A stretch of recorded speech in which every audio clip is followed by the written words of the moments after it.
ถ้าเล่นเป็นอาชีพน่าจะประมาณ6 ปีครับคือถ้าไม่เล่นก็ไม่มีกินอย่างนั้นเลยครับ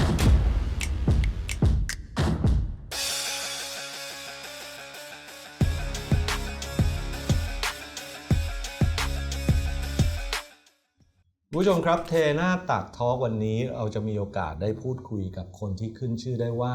มีอาชีพเป็นนักโป๊กเกอร์นะครับเพื่อเป็นการยืนยันว่าโป๊กเกอร์คือกีฬาและมีนักกีฬาอาชีพเหมือนกับกอล์ฟเหมือนกับเทนนิสเหมือนกับมวยเหมือนกับอีกหลายๆกีฬาที่มีนักกีฬาอาชีพครับและนักกีฬาอาชีพคนนี้ที่เป็นนักโป๊กเกอร์มืออาชีพเนี่ยนะครับเป็นคนไทยครับแต่ว่าเบสอยู่ที่สหรัฐอเมริกาตระเวนแข่งมาหลายทัวร์นาเมนต์รวมไปถึงทัวร์นาเมนต์ที่ใหญ่ที่สุดในโลกอย่าง WSOP อีกด้วยนะครับเขาคนนี้คือคุณเจมส์ชวนะครับสวัสดีครับสวัสดีครับตื่นเต้นไหมครับตื่นเต้นมากครับผมว่าลงแข่ง WSOP น่าจะตื่นเต้นกว่านะครับคนละบรรยากาศกันนะผมแต่ว่าก็ตื่นเต้นเหมือนกันผมสามารถพูดได้อย่างที่พูดไปเมื่อสักครู่นี้นะฮะว่าคุณเจมส์มีอาชีพเป็นนักโป๊กเกอร์ถูกต้องครับแปลว่า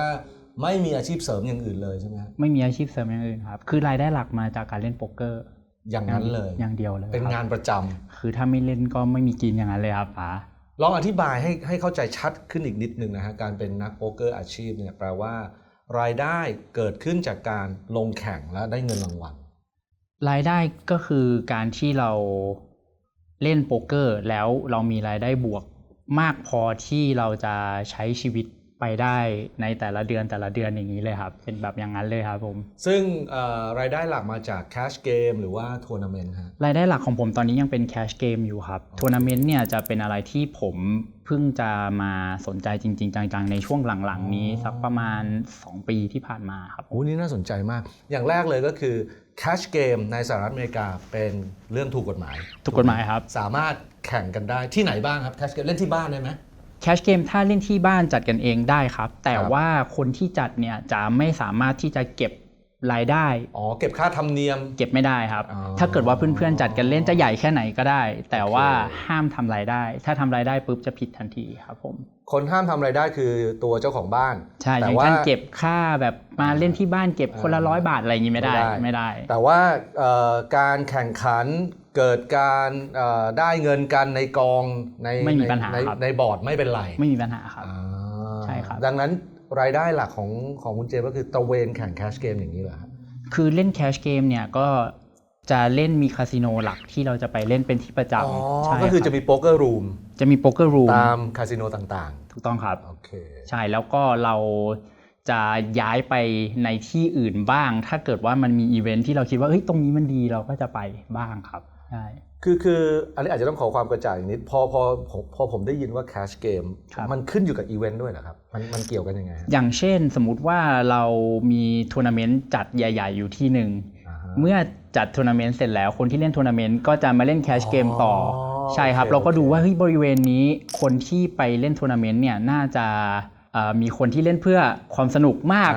เราก็จะตามไปเล่นตรงนั้นประมาณนั้นครับเข้าใจแล้วอันนี้ความจริงคล้ายๆกับทัวร์นาเมนต์ล่าสุดที่ผมไปนะที่ฮอยอันก็คือที่ฮอยอันเนี่ยก็จะมีห้องแข่งแบบทัวร์นาเมนต์แล้วก็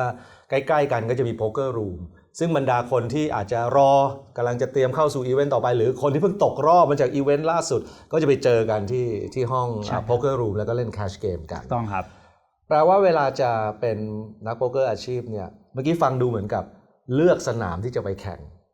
ให้มีนักแข่งที่อยู่ในเลเวลที่เราสู้ได้ถูกต้องครับถูกไหมฮะใช่ครับแบบว่าเช่นทัวร์นาเมนต์นี้โอ้โหรวมเซียนหมดเราเลี่ยงดีกว่าเว้ยทำนองนั้นหรือเปล่าถูกต้องครับเราก็จะ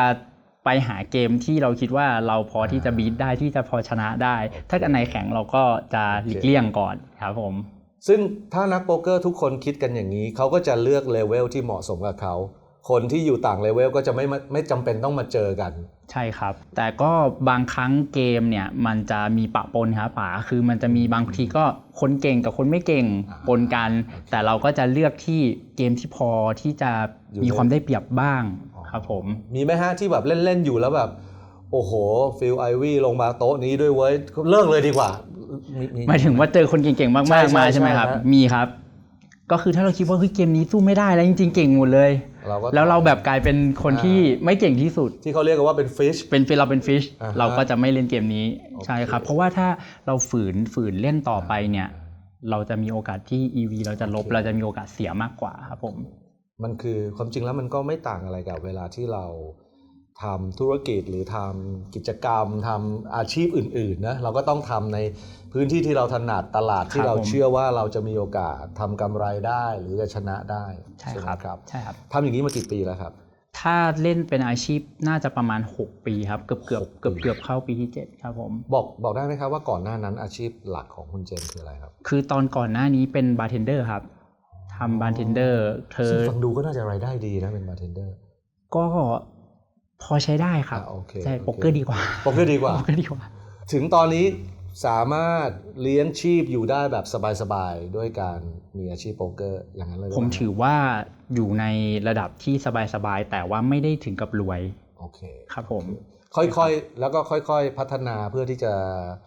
เข้าไปเล่นโต๊ะที่จะทำให้มีรายได้เพิ่มขึ้นทำนองนั้นใช่ไหมฮะเหมือนอัพเลเวลตัวเองอัพเลเวลขึ้นไปแล้วก็พยายามเก็บแบงค์โลให้มากขึ้นเพื่อเราจะได้มีโอกาสที่จะได้เล่นเกมที่มีรายได้มากขึ้นไปเรื่อยๆประมาณคำว่าแบงค์โรอันนี้ผมจะได้ยินบ่อยผมไม่แน่ใจว่าผมเข้าใจถูกหรือเปล่าหมายความว่าในการเป็นนักโป๊กเกอร์มืออาชีพรายได้ที่ได้มาเราก็จะต้องสะสมไว้เป็นต้นทุน ในการที่จะไปทั้งเล่นแคชเกมหรือสมัครทัวร์นาเมนต์ต่างๆถ้าแบงค์โรยิ่งเยอะเราก็จะมีโอกาสเรียกว่าเสี่ยงกับแคชเกมได้มากขึ้นหรือมีโอกาสลงทัวร์นาเมนต์ใหญ่ๆค่าสมัครสูงๆได้มากขึ้นครับคือถ้าเหมือนกับหุ้นเนี่ยก็เหมือนกับเปิดพอร์ตแบงค์โรก็คือพอร์ตของเราใช่ครับถ้าเราพอร์ตเยอะเราก็จะลงทุนในหุ้นได้มากขึ้นได้ระยะยาวมากขึ้นก็จะมีโอกาสกำไรมากขึ้นใช่ครับ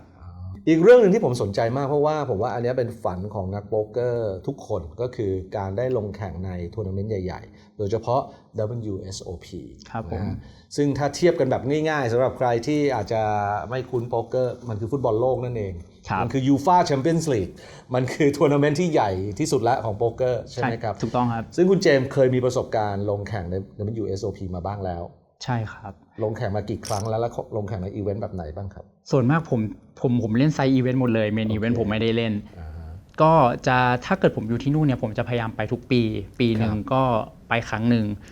ลงมาประมาณ 4-5 ครั้งแล้วครับจะมีปีที่มีโควิดคือน่าจะ2020กับปีนี้ที่ไม่ได้ไปเล่นครับผมก็จะเป็นประมาณนี้ครับการไปนั่งอยู่ในบรรยากาศของ WSOP เป็นยังไงครับมันน่าตื่นเต้นกว่าทัวร์นาเมนต์อื่นๆยังไงครับคือตอนแรกถ้าที่ไปเนี่ยคนเยอะมากเขาว่าเยอะนี่กี่คนครับเป็นหลายพันครับหลายพันคนแต่ว่าในการจัดการของเขาเนี่ยคือเขาจัดการได้ทุกอย่างจัดได้ดีเลยครับแล้วก็มันจะมีโต๊ะฟีเจอร์เทเบิลซึ่งเป็นโต๊ะที่แบบมีกล้องมีอะไรพวกนี้ถ้าเราได้ไปเล่นโต๊ะนั้นก็จะแบบมีความตื่นเต้นมากหน่อยแต่ว่าผมก็ยังไม่ได้ถึงจุดนั้นแต่ว่าเราจะอยู่ในบรรยากาศเหล่านั้นก็ตื่นเต้นดีครับในช่วงแรกๆแต่ว่าถ้าเกิดว่าไปสัก 2-3 ครั้งเนี่ยก็จะเริ่มมีความคุ้นชินกับสถานที่ตรงนั้นมากขึ้นครับผมเมื่อกี้คุณเจมบอกว่ายังไม่ได้ลงเมนอีเวนต์ใน WSOP อันนี้ก็น่าสนใจมากนะครับนี่คือนักโป๊กเกอร์มืออาชีพ6ปีเต็มแล้วยังไม่กล้าลงเมนอีเวนต์ WSOP เลยทำไมฮะอย่างที่บอกว่าเราจะต้องมีการคำนวณในตัวแบงก์โรของเราคราวนี้คือผมมีความรู้สึกว่าถ้าเกิดว่าเราบายอินไป$10,000แบบ300,000 กว่าบาทใช่ไหมครับแล้วเกิดว่าเราเล่นไปชั่วโมงหนึ่งแล้วเสีย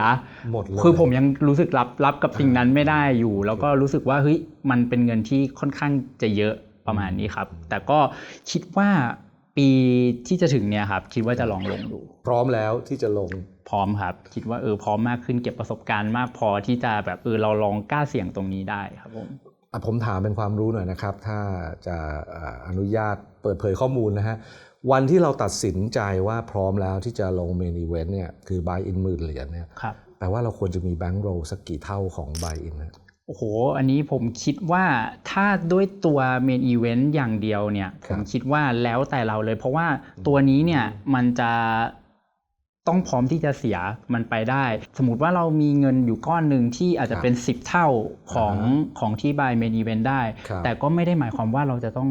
เอาเงินนี้ไปเล่น main event บางคนเราอาจจะรู้สึกว่าแม้แต่ 10% ของแบงก์โรฉันก็ยังไม่พร้อมจะเสียถูกต้องครับฉันอยากมีแบงก์โรที่ใหญ่กว่านี้ก่อนใช่ครับแต่ว่าบางคนก็อาจจะมีแค่แบบ 3-4 เท่าแต่ก็อยากจะลงเล่นใช่ครับอยากจะก็เป็นความพร้อมของเรามากกว่าว่าเฮ้ยพอเราเข้าไปเล่นในเกมแล้วอ่ะเราคิดว่าเรามีความได้เปรียบในการเล่นตรงนั้นมากหรือเปล่าแล้วเราแบบพร้อมที่จะแบบ ถ้าเกิดเสียก็คือเสียประมาณนี้ใช่ครับถ้าเป็นเมนอีเวนต์เนี่ยคือบายอินประมาณ$10,000ถ้าเป็นพวกไซส์อีเวนต์มันบายอินประมาณเท่าไหร่จะมีเริ่มตั้งแต่ประมาณ400ขึ้นไปเลยครับ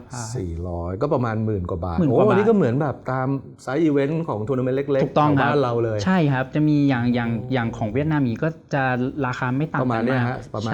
300-400ใช่400ขึ้นไปถึงถ้าผมจำไม่ผิดน่าจะประมาณ 1,600 ไซส์อีเวนต์จะอยู่ประมาณนี้ครับใช่ครับ1,600ก็จะใกล้เคียงกับเมนอีเวนต์ของทัวร์นาเมนต์ใกล้ๆบ้านเราครับผมราคาประมาณแถวๆนี้ใช่ครับน่าสนใจมากนี่เติมไฟให้ผมเลยนะครับเนี่ย ตอนแรกกะว่าเที่ยวแรกไป WSOP ขอไปยืนดูอย่างเดียวนี่อาจจะไปหยอดไซส์อีเวนต์ผมว่าป่าต้องลุยต้องโดนบ้างต้องโดนครับอย่างเวลาคุณเจมส์เล่นไซส์อีเวนต์เนี่ยมีกติกาแบบไหนที่ถนัดเป็นพิเศษไหมครับผมจะถนัดเล่นเกมที่เป็น Deep Stack คือ Stack เยอะชิปเยอะที่ตรงกันข้ามกับผมเลยฮะ ผมชอบเล่นเทอร์โบฮะ ผมแบบกะ all in อย่างเดียวเข้าใจครับคือสแต็กเยอะแล้วก็เวลาเยอะผมจะถนัดแบบนั้นมากกว่าใช่ครับให้เวลายาวเพราะว่าเราถนัดการเล่นแคชเกมมาพอมันเป็นอย่างนั้นมันจะมีความคล้ายกับแคชเกมมากกว่าก็จะมีความถนัดมากกว่าครับผมซึ่งสมมุติว่าเวลาลงเมนอีเวนต์เนี่ยมันก็มีความอะไรทำนองนี้อยู่ใช่ไหมมันใกล้เคียงกับพวก Deep Stack อยู่ใช่ไหมโหจะ Deep มากเลยครับเมนอีเวนต์ถ้าจำไม่ผิดน่าจะแบบเริ่มต้นที่500 Big Blind คือเยอะมากเล่นแบบได้ระยะเวลายาวนานครับแล้วก็เลเวล1ชั่วโมงแปลว่าฟังดูอย่างเงี้ยคล้ายๆกับว่าถ้าจะฝึกฝนเพื่อจะลงเมนอีเวนต์ในทัวร์นาเมนต์ใหญ่ๆควรฝึกฝนเล่น Deep Stack ให้เก่งต้องครับใช่ครับเพราะนั่นคือสิ่งที่คุณต้องไปเจอเวลาไปเจอเมนอีเวนต์แบบทัวร์นาเมนต์ใหญ่ๆแบบนี้ต้องครับแล้วก็ระยะเวลาเล่นจะยาวนานมากครับหลายวันติดฝันสูงสุดของเจมส์นี่คืออยากแบบได้กำไร WSOP อะไรอย่างนี้เลยหรือเปล่าใช่ไหมเขาให้เป็นกำไรกันใช่ครับ bracelet นี่คือถ้าได้ก็ถือว่าเป็นโบนัสที่ดีแต่ว่าเป้าหมายของผมก็อยากได้เงินรางวัลนะถ้าอยากได้เงินรางวัลค่าสมัคร$10,000เนี่ยเมนอีเวนต์อันดับ1ได้รางวัลประมาณเท่าไหร่ครับปีล่าสุดน่าจะ10 ล้านเหรียญครับป้า10 ล้านเหรียญ380 ล้านบาทประมาณนั้นได้ครับเยอะมากครับมีคนสมัครทั้งหมดกี่คนนะเมนูน่าจะประมาณ 7-8 พันคนครับคนละ$10,000 8,000 คนเราก็แค่เป็น1ใน 8,000 คนเท่านั้นเองมันก็ไม่ได้ยากอะไรขนาดนั้นแค่ 8,000 คนเท่านั้นเองเอนทานดูเหมือนจะง่ายกว่าอีกนะฮะถามเรื่อง bracelet อีกนิดนึงฮะคือผมสงสัยฮะเวลาเขาได้ไปเนี่ยแล้วเขาใส่มาเล่นกันไหมผมเคยเห็นคนที่ใส่เล่นอยู่ครับแต่ว่าโดยปกติแล้วเป็นการขู่หรือเปล่าเป็นการอะไรประมาณนั้นครับเคยได้นะเว้ยใช่ครับอย่านะเว้ยใช่ครับบางคนใส่บางคนเขาได้แหวนแบบไปเล่นอีเวนต์อื่นมีแหวนเขาก็จะใส่แต่ว่าใช่ครับแต่โดยปกติโปรที่เป็นท็อปโปรใหญ่ๆส่วนมากเขาจะไม่ค่อยใส่นะครับเพราะเขาคงมีเยอะมากเขามีเยอะแล้วอะไรอย่างเงี้ยคือถ้าจะใส่นะอาจจะเหมือนใครบางคนนะฮะเต็มข้อมือเลยนะฮะเป็นเบรสเลตที่ยืมเพื่อนมาอีกทีนึงโอเคหวังว่าวันหนึ่งจะได้เห็นยังไม่มีใช่ไหมตอนนี้ยังไม่มีเลยครับไม่มีใช่ไหมพวกไซส์อีเวนต์ล่ะเขาให้อะไรเขาให้เป็นถ้วยหรือว่าให้ไซส์อีเวนต์ก็ได้เบรสเลตเหมือนกันครับแล้วเคยได้ไหมยังไม่เคยได้ครับใช่ครับก็คือใกล้ๆเคียงก็คือแบบแค่ ITM อะไรพวกนี้ครับยังไม่เคยแบบรันดีฟเลยยังไม่เคยขอย้อนกลับไปในจุดเริ่มต้นนะฮะตอนนี้คุณเจมพอจะบอกอายุได้ไหมฮะได้ครับ38ครับ38แล้วนะครับเล่นโป๊กเกอร์ครั้งแรกเริ่มเมื่อไหร่แล้วมันเริ่มได้ยังไงครับคือตอนแรกเลยครับไปอยู่ที่เมืองไทยเนี่ยครับอ่านหนังสือการ์ตูนจะเป็นพวกหนังสือการ์ตูนญี่ปุ่นเซียนตัดเซียนที่มีเล่นไพ่แล้วก็ดูเรื่องคนตัดคนพวกโจจินชืออะไรพวกนี้ก็คือเราจะเข้าใจเริ่มต้นคล้ายๆกันหมดเลยครับผมคืออันนั้นเขาจะให้5 ใบ5 ใบแต่ว่าสิ่งที่เราเรียนรู้มันจะไม่เหมือนกับ Texas Hold'em แต่สิ่งที่เราเรียนรู้ก็คือว่า hand ranking ว่าอันนี้ชนะอันนี้แพ้อันนี้ก็คือผมก็จะพอที่จะซึมซับเข้าใจว่ามันเล่นประมาณนี้คราวนี้พอไปที่อเมริกาครับเปิดทีวีดูเจอช่อง ESPN ครับมีถ่าย WSOP ผมก็เฮ้ยมันเป็นกีฬาได้ไงอะไรประมาณนี้อยู่บ้านเราก็ดูรถแข่งดูบาสอะไรก็ว่าไปใช่ครับนั่งเล่นไพ่กันให้เราดูเว้ยใช่ครับก็แบบทำไมมันเป็นกีฬาแล้วก็เจอมีผู้หญิงเล่นมีผู้ใหญ่เล่นมีคนแบบวัยกลางๆวิคล้ายๆเราเล่นอะไรอย่างนี้ผมก็เฮ้ยน่าสนใจครับก็เลยค่อยๆศึกษาเพิ่มไปจากตรงนั้นที่เราเห็นเวลาเริ่มหัดเล่นนี่เริ่มยังไงครับตอนที่เราเริ่มหัดเล่นตอนแรกผมเล่นที่ลิมิตเกมก่อนครับคือต้องบอกว่าสมัยก่อนตอนเด็กๆเนี่ยเคยเป็นคนที่เล่นการพนันแล้วก็ติดการพนันมากคือ หมดตัวหลายครั้งมากก็คือเราจะฝังใจเหมือนผมจำได้ตอนที่ป๋าเคยให้สัมภาษณ์รายการนั้นอีกที่ใช่ครับที่ป๋าเสียครั้งสุดท้ายแล้วมันเป็นความรู้สึกที่แบบเราไม่อยากอยู่ตรงนั้นอีกแล้วใช่ครับ ผมก็จะระวังมากเลยไม่กล้าไปเล่นเทเบิลเกมอะไรพวกนี้ก็เลยไปเจอเกมนึงครับเกมลิมิตโฮเดม2 เหรียญ4 เหรียญคราวนี้ผมก็คิดว่าเฮ้ยเราจะทำยังไงที่เราแบบจะเข้าไปเล่นในคาสิโนให้ได้นานๆก็เลยลองไปเล่นเกมนี้ดูผมเล่นไป100 เหรียญเล่นไป4 ชั่วโมงผมก็เลยคิดว่ามันใช้เวลาได้นานแล้วก็เป็นเกมที่เราสู้กับเพลเยอร์กันเองไม่มีเจ้ามือมาเอาความได้เปรียบไปใช่ไหมใช่ผมรู้สึกว่าเฮ้ยเราไม่ได้สู้กับคาสิโนเราสู้กับคนกันเองคราวนี้พอเราเริ่มเล่นลิมิตไปเราก็เริ่มรู้สึกว่าเกมนี้เราชอบมากก็เลยค่อยๆเล่นมากขึ้นย้ายที่เล่นไปเรื่อยๆอย่างนี้ครับลองเพิ่มไปเรื่อยๆครับศึกษาเพิ่มจากคนที่เป็นมือสมัครเล่นแบบนี้ใช้เวลานานกี่ปีถึงพอจะเรียกตัวเองว่าเป็นมืออาชีพได้ครับผมว่าน่าจะมีประมาณ 4-5 ปีครับ 4-5 ปีนั้นแปลว่าช่วงแรกก็คือก็ยังมีอาชีพหลักอาจจะบาร์เทนเดอร์ไปแล้วก็ว่างๆก็ไปเล่นใช่ครับวันที่ตัดสินใจว่าฉันจะไม่ทำอย่างอื่นแล้วฉันจะเล่นโป๊กเกอร์มันเกิดอะไรขึ้นจุดเปลี่ยนคืออะไรครับคือต้องบอกก่อนว่าคือผมเคยพยายามเล่นอาชีพแล้วครั้งหนึ่งโดยที่ผมมีแบงก์โลอยู่ 10,000 เหรียญแล้วหมดเกลี้ยงเลยครับภายใน2 เดือนครึ่งซึ่งหลังจากจุดนั้นเนี่ยมันทำให้ผมรู้สึกมันเฟลอีกแล้วมันลงไปอยู่จุดนี้อีกแล้วแย่อีกแล้วอะไรอย่างเงี้ยครับก็ทำให้มีหนี้มีสินมากขึ้นแล้วก็ผมเลยหยุดเล่นโป๊กเกอร์ไปเลยแล้วหยุดไปกี่ปีครับหยุดประมาณ2 ปีครับหยุด2 ปีกลับไปทำอาชีพไม่เล่นโป๊กเกอร์แล้วก็พยายามสะสมเงินใช้หนี้ที่แบบติดอะไรอย่างนี้ก็คือเคลียร์ตัวเองให้หมดทุกอย่างโดย2 ปีนี้ผมก็พยายามศึกษามากขึ้นว่าเฮ้ยเราผิดพลาดอะไรไปแบบการจัดการเงินวิธีการเล่นก็พยายามศึกษาไปเรื่อยๆแล้วก็ช่วงระยะเวลาที่เราทำงานเราค่อยๆลดวันลงมาครับป๋าสมมุติว่าเราทำ6-7 วันต่อสัปดาห์ลดเหลือ5 4 3 2แล้วพอเหลือ2 วันผมเอาแค่ให้พอจ่ายค่าบ้านค่าเช่าบ้านพอแล้วก็ที่เหลือเล่นโป๊กเกอร์หมดเลยครับจนแบบเรารู้สึกว่าโอเคเราได้รายได้ที่ค่อนข้างจะมั่นคงและเราค่อยหยุดงานทุกอย่างครับอีกเพราะว่าไม่กล้าที่จะเสี่ยงออกไปเล่นแล้วกลัวหมดอีกทีนึงครับผมว่าตรงนี้น่าสนใจมากแล้วโดยเฉพาะกับคุณผู้ชมหลายๆท่านที่ยังสับสนว่าโป๊กเกอร์ตกลงมันเป็นการพนันไหมจริงๆแล้วอ่ะมันก็ต้องยอมรับฮะว่าโดยเฉพาะแคชเกมนะมันมีความเสี่ยงมันมีความเป็นการพนันอยู่แต่ว่าถ้าฟังจากที่คุณเจมส์เล่าจะเห็นได้ว่าหลังจากที่พลาดไปในครั้งแรกจนแบบแบงก์โรหมดเนี่ยการกลับมาในช่วง2 ปีหลังจากนั้นเนี่ยมันเต็มไปด้วยการวางแผนการศึกษาเพิ่มเติมการฝึกปรือเพื่อที่จะได้กลับมาแบบมั่นคงกว่าเดิมครับผมซึ่งมันไม่ใช่วิธีคิดแบบนักการพนันใช่ครับถ้าวิธีคิดแบบนักการพนันคือก็ไปหาเงินมาเพื่อมาโปะเพื่อที่จะได้ล้างนี้แต่ปรากฏว่าก็ถลำลึกลงไปเรื่อยๆเพราะว่ามันไม่ได้มีการศึกษาเพิ่มเติมหัดให้เก่งขึ้นถูกต้องครับใช่ไหมฮะใช่ครับถ้างั้นในเชิงของการศึกษาก่อนแล้วกันครับวิธีที่ดีที่สุดในการฝึกเล่นโป๊กเกอร์นี่คือวิธีผมคิดว่าถ้าในปัจจุบันนี้เนี่ยการศึกษามันค่อนข้างจะง่ายมากๆเลยครับคือเอาแค่ใน YouTube อย่างเดียวเนี่ยเพียบพอที่จะศึกษาแล้วก็สามารถเล่นเป็นได้เลยครับซึ่งในสมัยก่อนเนี่ยความรู้จะเป็นความรู้แบบปิดคือเราไม่สามารถที่จะเรียนรู้ได้มากขนาดนี้เพราะว่าทุกคนน่ะเหมือนห่วงวิชาครับคือพอเรามีสกิลนี้เราไม่กล้าบอกคนอื่นเพราะว่าเดี๋ยวคนอื่นจะมาชนะเราจะเป็นแบบนี้แต่เพราะว่าในช่วงหลังๆเนี้ยเหมือนกับความคิดทุกอย่างมันเปลี่ยนไปมันเป็นการให้ความรู้แล้วก็เกิดธุรกิจที่เป็นการเกี่ยวกับให้ความรู้มากขึ้นคราวนี้ความรู้ก็เลยจะเยอะมากครับแต่ก็จะมาพร้อมกับคนก็จะเก่งมากขึ้นคนเก่งเยอะมากขึ้นตามคล้ายๆกับว่าวิธีคิดของคนที่อยู่ในแวดวงโป๊กเกอร์เปลี่ยนจากวงวิชาเป็นมาเราจะสอนให้ทุกคนเก่งสิ่งที่เกิดขึ้นคือคนเลยเล่นเยอะขึ้นธุรกิจนี้เลยเติบโตขึ้นมากการเป็นนักกีฬาโป๊กเกอร์ชื่อเสียงโด่งดังก็อาจจะได้สปอนเซอร์มากขึ้นต้องครับก็กลายเป็นว่าห่วงวิชาอาจจะไม่ใช่วิธีที่ควรจะไปครับผม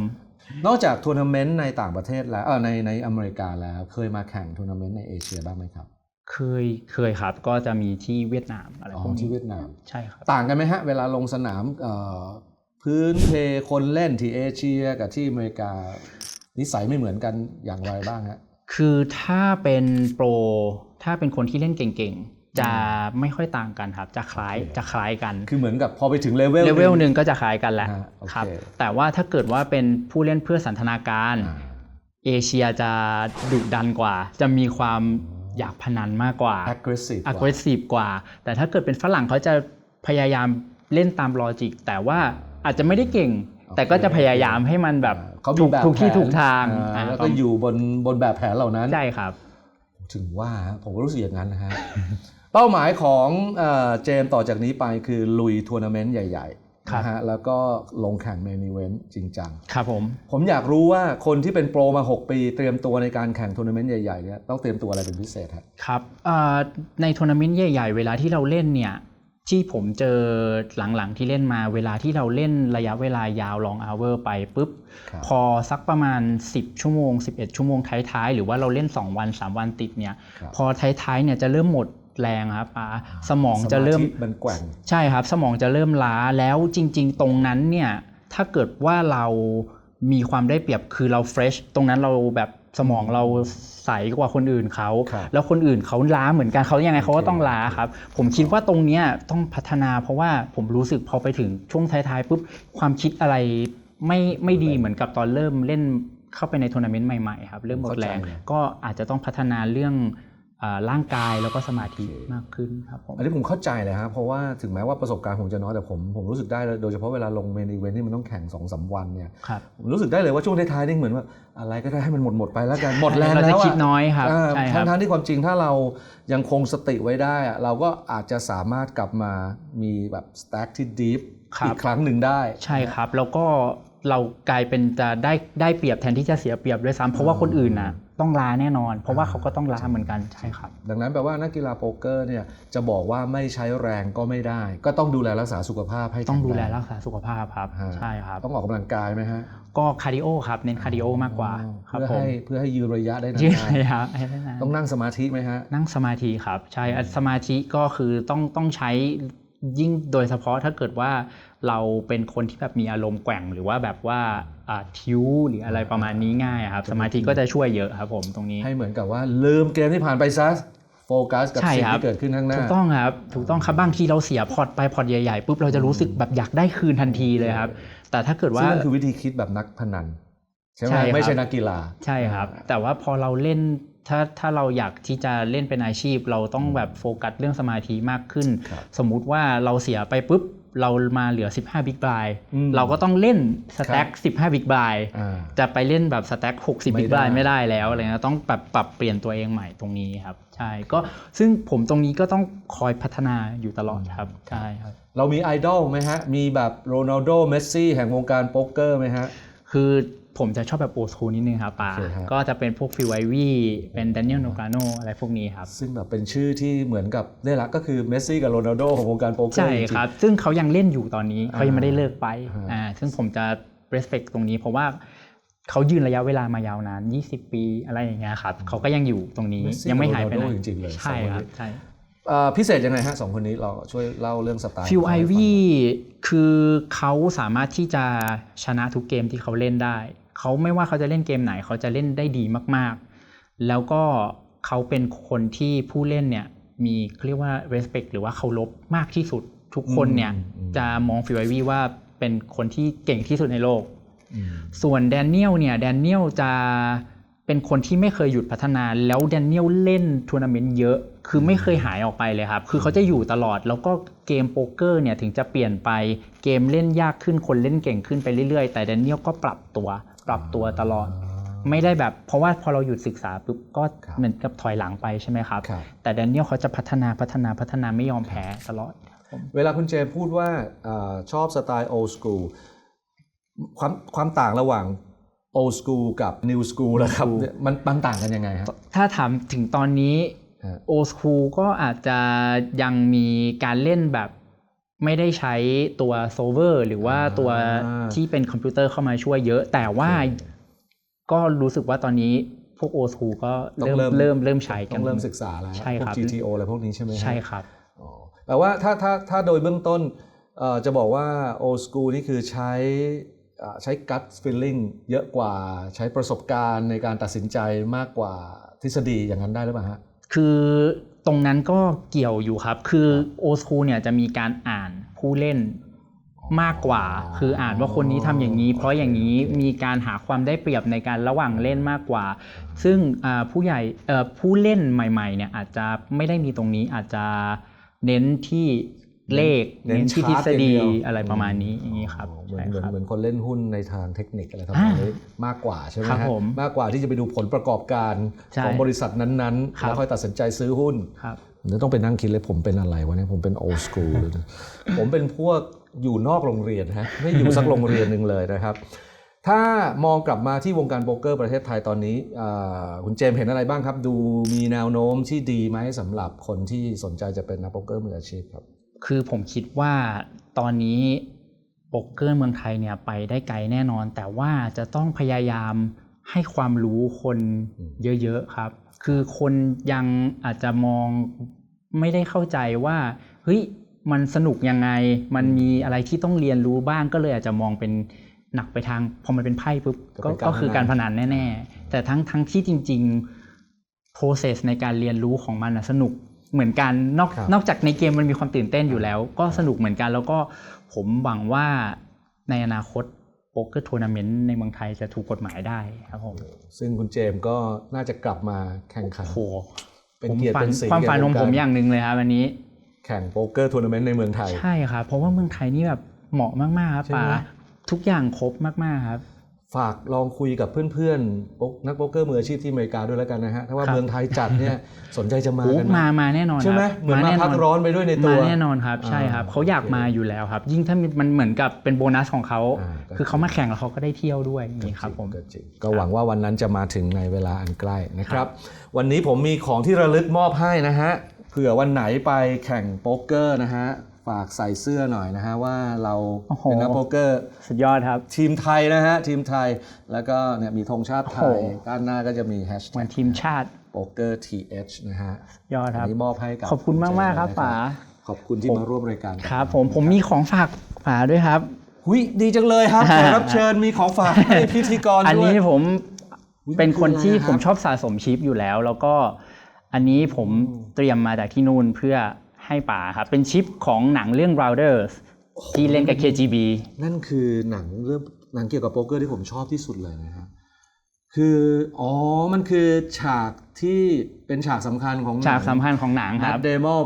ดมอนนะฮะไปเล่นกับจอห์น มัลโควิชในเรื่องรับบทเป็น KGB ครับผมนี่คือชิปที่ใช้ในฉากนั้นชิปที่ใช้ในฉากนั้นครับนี่เป็นสัญลักษณ์หมีขาวใช่ไหมฮะใช่ครับสัญลักษณ์ของชาวรัสเซียอันนี้เป็นของที่ระลึกที่ผมชอบมากขอบคุณมากนะครับนี่ครับขอบคุณมากนี่แบบโหนี่ประทับใจมากใครที่ยังไม่ได้ดูหนังเรื่องนี้นะฮะลองไปเซิร์ชหาดูนะครับ Rounders นะฮะเป็นหนังที่ว่าด้วยเรื่องชีวิตนักโป๊กเกอร์เลยครับแล้วจะได้เห็นเลยว่า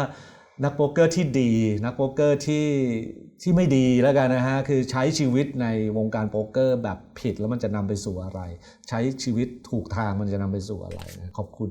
เจมส์มากนะครับดีมากๆครับสุดท้ายนี้จริงๆแล้วครับมีอะไรอยากจะฝากถึงนักโป๊กเกอร์คนไทยบ้างครับทั้งมือใหม่กำลังอยากจะเข้าสู่วงการหรือว่าคนที่อาจจะเป็นโปรไปเรียบร้อยแล้วครับผมคือผมคิดว่าผมอยากให้คนที่เริ่มเข้ามาเล่นหรือว่าอาจจะเล่นไปแล้วนะครับอยากให้เล่นด้วยความสนุกอยากให้เล่นด้วยความคิดที่ว่าโป๊กเกอร์มันเป็นงานอดิเรกแล้วก็ใช้เงินเย็นเล่นกับมันโดยที่เราไม่ได้แบบมีความรู้สึกเครียดไม่ได้มีความรู้สึกตึงเครียดกับเกมนี้ถ้าเกิดว่าเล่นแล้วมันเครียดมากเกินไปเนี่ยผมคิดว่าไม่แนะนำให้ทำอย่างนั้นครับอยากให้สบายๆมากกว่าครับผมก็จริงๆมันเมื่อไหร่ก็ตามที่เราเริ่มรู้สึกเครียดเริ่มรู้สึกว่าเสียดายเงินที่ต้องลงไปคุณกำลังจะก้าวข้ามไปสู่หมวดการพนันทันทีนะฮะอันนี้ผมว่ามันเป็นตัวเช็คที่ดีเลยนะครับเลือกเล่นในเกมที่มันเหมาะสมกับเราเพื่อที่เรายังรู้สึกได้ว่ามันเป็นงานอดิเรกแล้วว่าเราอาจจะพัฒนาไปสู่การเป็นนักกีฬาอาชีพอีกอย่างนึงที่ผมอยากจะฝากคือโป๊กเกอร์เนี่ยเวลาที่เราเข้าไปเล่นครับ